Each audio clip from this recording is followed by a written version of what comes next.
नाज़रीन, खुदावंद यीशु मसीह के नाम में एक दफा फिर मैं आपकी खिदमत में सलाम अर्ज करता हूं। मेरे लिए कितनी खुशी की बात है कि आप मुसलसल खुदा के कलाम की बातों को सीखते हैं, और इससे बढ़कर मेरे लिए आजाज की बात और हो भी क्या सकती है कि आप खुदा के कलाम के वसीला से बरकत पाते रहें। बड़ी बात है। और अगर मैं आपके लिए बरकत का सबब बन सकता हूं तो मेरे दिन और मेरी रातें, मेरी जिंदगी का एक एक मिनट खुदावंद यीशु मसीह के बाद आपके नाम। इसलिए आप मुकद्दस कलाम की इन खूबसूरत बातों को सीखते रहें जो मैं आपकी खिदमत में पेश करता हूं।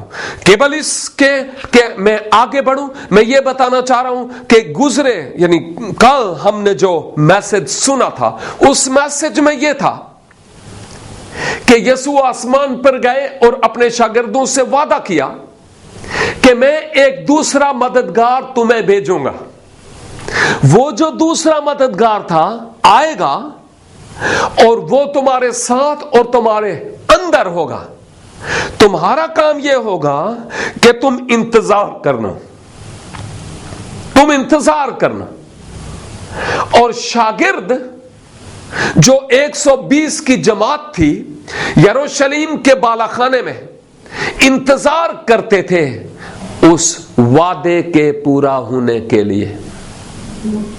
यीशु के जी उठने के 10 दिन के बाद रूहुल कुद्स का नज़ूल होता है, और जब रूहुल कुद्स का नज़ूल होता है तो ये सारी की सारी जमात एक ही जगह पर बैठी हुई थी और दुआ कर रहे थे। लेकिन जी तो करता है मैं इस हवाले को आपकी खिदमत में पढ़ूं कि फिर हुआ क्या है कि जब ये सब एक जगह पर बैठे हुए थे, जब रूहुल कुद्स का नज़ूल हुआ, जब वो वादा पूरा हुआ, तो फिर शागिर्दों की जिंदगी में क्या इनकलाब आया। ये बड़ी अहम तरीन बात है, गौर से सुनिएगा। लिखा है जब ईद पेंतिकोस्त का दिन आया तो वो सब एक जगह जमा थे कि यकायक आसमान से ऐसी आवाज आई जैसे जोर की आंधी का सन्नाटा होता है, और उससे सारा घर जहां वो बैठे थे गूंज गया, और उन्हें आग के शोला की सी फटती हुई जबानें दिखाई दी, और उनमें से हर एक पर आ ठहरी, और वो सब रूहुल कुद्स से भर गए और वो गैर ज़बानें बोलने लगे जिस तरह रूह ने उन्हें बोलने की ताकत बख्शी। और जरा अगली आयत सुनिए। और हर कौम में से जो आसमान के तले है खुदा तरस यहूदी यरूशलेम में रहते थे, जब ये आवाज आई तो भीड़ लग गई और लोग दंग हो गए, क्योंकि हर एक को यही सुनाई देता था कि ये मेरी ही बोली बोल रहे हैं। और सब हैरान और मुताज्जब होकर कहने लगे, देखो ये बोलने वाले क्या सब गलीली नहीं? फिर क्यों हम में से हर एक अपने अपने वतन की बोली सुनता है? हालांकि हम पार्थी और मादी और एलामी और मसोपोटामिया और यहूदिया और कप्पदुकिया और पंतोस और आसिया और फरोगिया और पंफिलिया और मिस्र और लिब्वा के इलाका के रहने वाले हैं जो करीने की तरफ है, और रोमी मुसाफिर, खा यहूदी खा उनके मरीद, और करीती और अरब है। सुना है? इसका मतलब यह हुआ कि ये जो लोग थे इनमें और तो लोग थे ही, इनमें अहले अरब भी शामिल थे। सुन रहे हैं?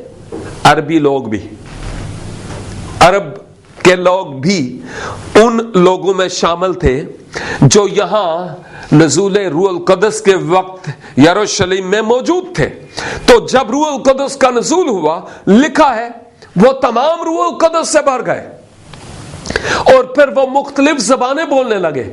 अब हर कोई जो यहां पर मौजूद था वो ये समझता था कि ये मेरी ही बोली बोल रहा है। बोलने वाला एक था और सब समझ रहे थे कि जैसे ये मेरी ही बोली बोल रहा है। मेरे अजीज भाई और मेरी अजीज बहन, میں آپ سے یہ بات بیان کرنا چاہتا ہوں کہ روح القدس کا اس وقت کام یہ تھا کہ ایک بندہ بولنے والا ہو، مختلف زبانیں بولنے والے لوگ اس ایک آدمی کی بات کو سمجھ رہے ہوں۔ سبب کیا تھا؟ سبب یہ تھا کہ یہ لوگ خدا کے منہ کی باتوں کو سن کر جائیں اپنے اپنے ممالک میں، اور وہاں پر جا کر یہ جو انہوں نے سنا ہے اس کو دوسرے لوگوں کو سنائیں، تاکہ دوسرے لوگ یہ سن کر برکت پائیں، خوشخبری کا اشتہار دیا جائے اور وہ خداوند یسوع مسیح کے پاس آئیں۔ تو گویا روح القدس کے نزول کا مقصد یہ تھا کہ وہ آئے اور شاگردوں کو اکوپ کرے، تیار کرے، تاکہ وہ اس خوشخبری کے کلام کو جا کر قوموں اور امتوں میں سنانے والے ہوں۔ اور یروشلم میں چونکہ یہودیوں کی ایک عید تھی، کیا نام تھا اس کا؟ پینتیکوست، عید پینتیکوست۔ ایک اور بات یہاں پر میں کہنا چاہتا ہوں معذرت کے ساتھ، اور وہ بات یہ ہے کہ یسوع کے جی اٹھنے کے تقریباً 50 دن کے بعد ہم جو پاکستانی لوگ ہیں نا، ہم بھی ایک عید مناتے ہیں، ہم اس کا نام دیتے ہیں عید پینتیکوست۔ لیکن میں سمجھتا ہوں میری کھوپڑی ذرا مختلف قسم کی ہے، شاید اگر یہ بات کام آ جائے تو استعمال کر لیں، نہیں تو کوئی بات نہیں۔ پہلے بھی تے بوتیاں سن کے اتھے سٹتے آیا، ایک اور صحیح۔ تو یہ جو بات میں کر رہا ہوں یہ بڑی اہم ہے، اور وہ یہ ہے، عید پینتیکوست یہودیوں کی عید تھی۔ عید پینتیکوست اہل کلیسا کی عید نہیں ہے۔ جب ہم کہتے ہیں آئیں ہم عید پینتیکوست منائیں، ہم یہودی نہیں ہیں، ہم مسیحی ہیں۔ تو پھر ہمارے لیے وہ کون سی عید ہے؟ سنیے، ہمارے لیے وہ عید نزول روح القدس ہے، پینتیکوست نہیں ہے، کیونکہ یہ یہودیوں کی عید تھی۔ ہمارے لیے یہ عید نزول روح القدس ہے۔ اس لیے میرے بھائی میری بہن، آئیں ہم اپنی اصلاح کریں اور ہم عید پینتیکوست کہنے کے بجائے عید نزول روح القدس کہیں، اس عید کو خوشی سے منائیں تاکہ لوگوں کی زندگی میں انقلاب اور تبدیلی آ جائے۔